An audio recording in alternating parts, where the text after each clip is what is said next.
este cierre de fronteras? Guatemala militariza la frontera con México como si el flujo históricamente fuera de México hacia Guatemala y no al revés.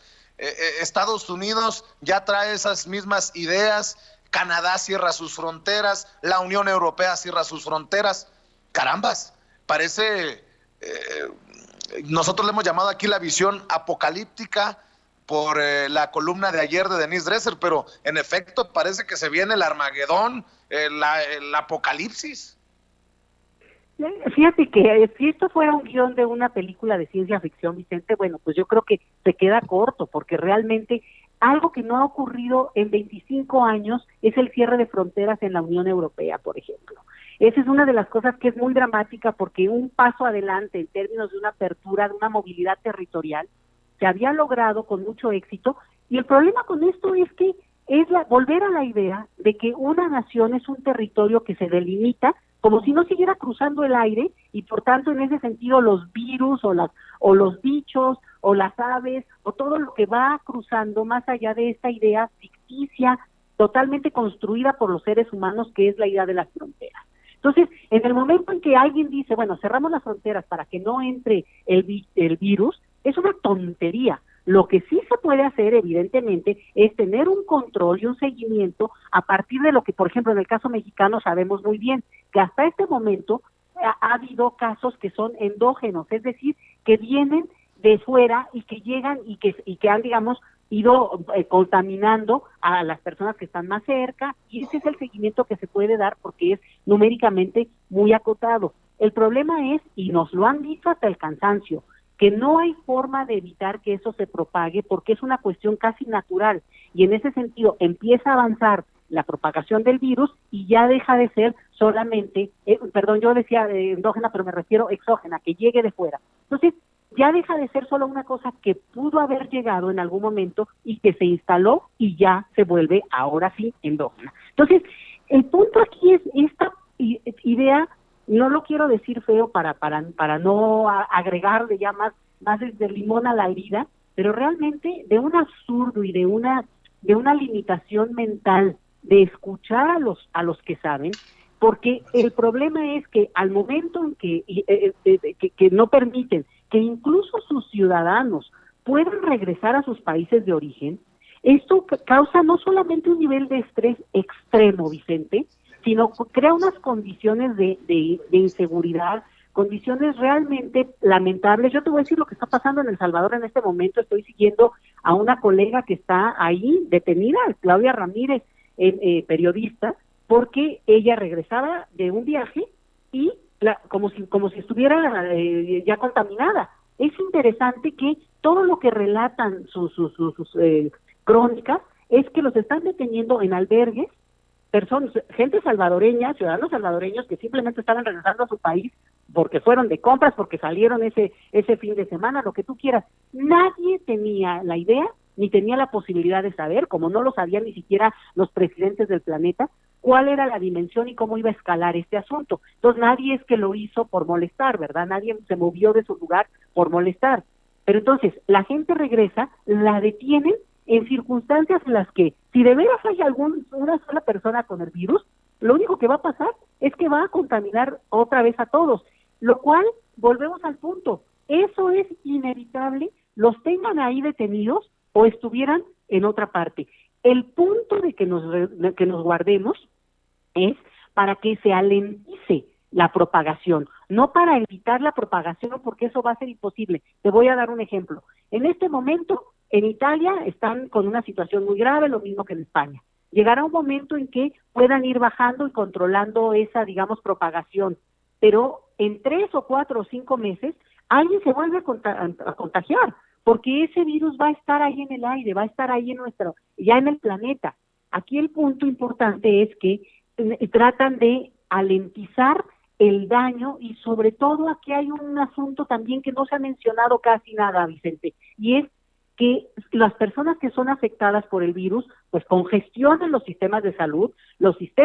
están colapsados, y ocurre sobre todo en países, ojo, donde hay una población en edad avanzada, porque ya sabemos, ahorita te digo que ya todos somos muy expertos, pero que está teniendo una mayor afectación a esas personas de edades avanzadas.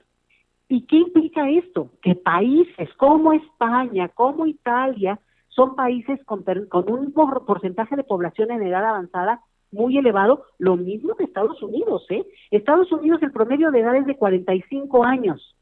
el promedio de edad de los mexicanos es de 29. Ahí puedes ver la diferencia. Estamos hablando también de que si consideramos esos elementos, el tipo de impacto puede ser distinto o hay que considerar también ese tipo de coordenadas. Entonces, esas son las cosas que, por ejemplo, un país como El Salvador o como Guatemala, que también tienen indicadores demográficos de menor edad, podrían pensar que tienen que tener mucho más atención, en lugar de andar cerrando las fronteras, a que haya agua potable por todo el país para que la gente se pueda lavar las manos, lo mismo que en el caso mexicano, ¿me entiendes? Entonces, son otras las preocupaciones y no el absurdo de limitar a tu propia población, a tu propia ciudadanía, el derecho de la movilidad, que al final de cuentas va a tener un impacto hasta psicológico brutal. ¿Usted ve cierre de fronteras en México? En No, yo algún no momento, veo, ya no no, digo ni a perdón. corto plazo ni a mediano, ¿usted ve que este gobierno vaya a actuar en ese sentido? Perdón que insista.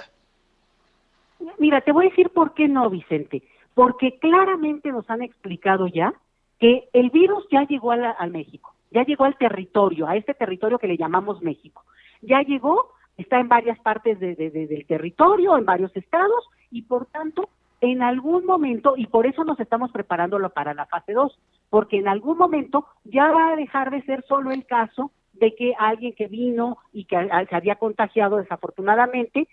sino que ya va a empezar a hacer una propagación interna y que ya no tiene una forma de rastrearla por la vía de un viaje desde el extranjero. Ahora, ojo con esto, y esa es mi opinión también, a lo mejor ya con cierta experiencia de vida, y tiene que ver con que, por lo que nos han explicado, y otra vez me remito a los expertos,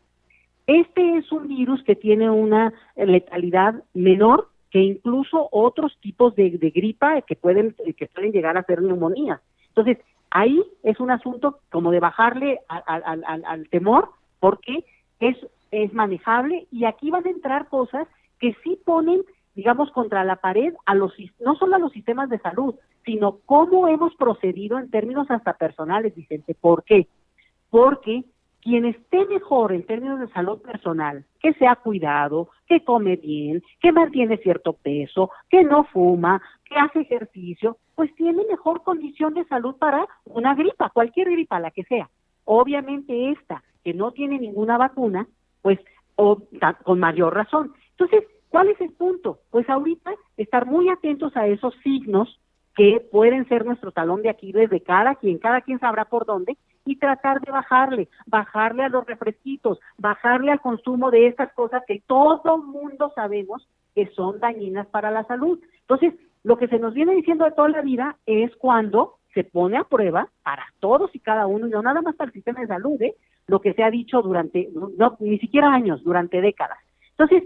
aquí el punto es que el tema de las fronteras se vuelve ya irrelevante, y por tanto, México, pues no solamente no va a cerrar, bueno, dices, me dabas tú la nota de que Guatemala está cerrando. Pues mira, a lo mejor eso hasta en un momento dado, lo que va a pasar es que afecta a su población que está en intento de movilidad, y que al final de cuentas Guatemala no se ha hecho cargo de esa situación, pues realmente nunca, ¿no? En el sentido de esta migración forzada de la que hemos hablado tanto nosotros. Y en el caso de la frontera con Estados Unidos, pues también suena absurdo por una situación que me parece que es muy interesante, y es que la dinámica de los estados fronterizos es en sí mismo son en sí mismo una nación, ¿no? Porque esta dinámica de la gente que va y viene, del intercambio comercial, de los contactos, de la vida en sí, en la frontera, pues tiene una identidad propia. Por tanto, quienes son gobernadores de esos estados, tanto del lado mexicano como del lado del sur, pues van a defender muy fuertemente, en este caso yo más bien lo pienso frente a Estados Unidos, cualquier intento de boicotear su propia naturaleza de vida compartida. Entonces, vamos a esperarnos a ver cómo se da eso, pero claramente me parece que lo que estamos viendo es que en Estados Unidos está esta cuestión de que se está propagando con rapidez el virus, y fíjate qué interesante, le pega al principal tema del debate público político de Estados Unidos desde hace varios años, desde la época de Obama sobre todo, al tema de la salud pública. Entonces, lo pone ahí, era como que necesitaban un ejemplo, bueno, ahí está, porque a ver qué va a hacer la gente con altísimos costos para pagar cualquier intervención en un hospital, además de que si se congestiona, pues tienen un problema más serio. Se congestiona, Vicente, y también quiero aclararlo, cuando los casos se agravan, no porque uno se sienta mal o porque te vaya a dar el virus, eventualmente nos puede dar porque está en el aire, está en las paredes, está como están muchos virus. El punto es que no se agrave y por tanto no lleve a congestionar el sistema de salud, que es lo que ha pasado en estos países que vemos con crisis. Entonces, el asunto creo que es como que está en tantos planos, ¿no? Porque el asunto de que si cierran fronteras suena tan absurdo, decía yo, como querer detener el aire, pero al mismo tiempo parece ser que el miedo lleva a esa impresión que puede detenerlo, cuando a lo mejor lo que hay que hacer es justamente permitir que siga un cierto curso natural, haciéndolo más lento y al mismo tiempo cuidándonos extremadamente para que frente a cualquier gripita, bueno, pues estemos lo más preparados posibles nosotros, nuestros seres queridos, la gente que está más cerca de nosotros, y simplemente con eso minimizar el daño. Me parece que por ahí va la cosa, de lo que yo entiendo y que en cierta forma replico de lo que voy leyendo en muchos expertos, que tú lo decías también en la introducción, Vicente, no solamente son del gobierno mexicano actual, sino gente muy experta que estuvo en la crisis del 2009 nuestra, la mexicana, y que son gente dedicada al tema y que va avalando muchas de las cosas y de las etapas que el propio gobierno mexicano en este momento está tomando, porque pues parece ser que es el manual de la Organización Mundial de la Salud. Así que pues también tendríamos que ir siguiéndolo nosotros con esa cautela. Doctora